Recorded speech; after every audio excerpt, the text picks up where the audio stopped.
Master plan. ആ master plan എന്ന് പറയുന്നത് ഒരു സംവിധാനത്തെ സംബന്ധിച്ച് അതിൻ്റെ സമഗ്ര വികസനം, അതിനൊരു അടിസ്ഥാന പ്രമാണമായി രേഖയായ ഒരു മാസ്റ്റർ പ്ലാൻ ഉണ്ടാകുക. നോക്കൂ, കേരളത്തെ സംബന്ധിച്ച് എല്ലാ മേഖലകളിലും അത് ഉണ്ടാവേണ്ടതാണ്. ശബരിമലയെ സംബന്ധിച്ച് അത് ഉണ്ടാകാൻ പോകുന്നു. ആദ്യമുണ്ടായ മാസ്റ്റർ പ്ലാൻ അംഗീകരിക്കപ്പെട്ടില്ല. അതേ തുടർന്ന് തിരുവനന്തപുരം എഞ്ചിനീയറിംഗ് കോളേജാണ് മാസ്റ്റർ പ്ലാൻ തയ്യാറാക്കിയിരിക്കുന്നത്. ആ മാസ്റ്റർ പ്ലാനുമായിട്ടുള്ള പ്രവർത്തനങ്ങൾ 3-4 വർഷമായി നടന്നു വരുന്നതാണ്.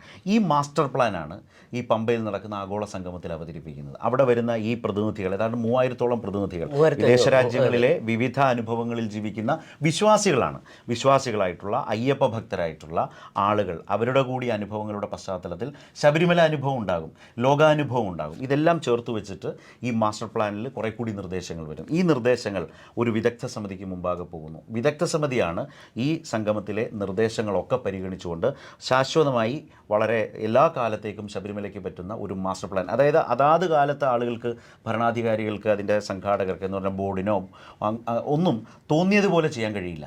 വളരെ വ്യക്തമായ പ്ലാൻ ഉണ്ടാകും. അതിനനുസരിച്ച് മാത്രം ശബരിമലയ്ക്ക് ഭാവി കാലത്തെ വികസനത്തെ മുന്നോട്ട് കൊണ്ടുപോകും. അതാണ് മാസ്റ്റർ പ്ലാനിൻ്റെ ഇത് ചർച്ച ചെയ്യുന്ന സ്ഥലമാണ്.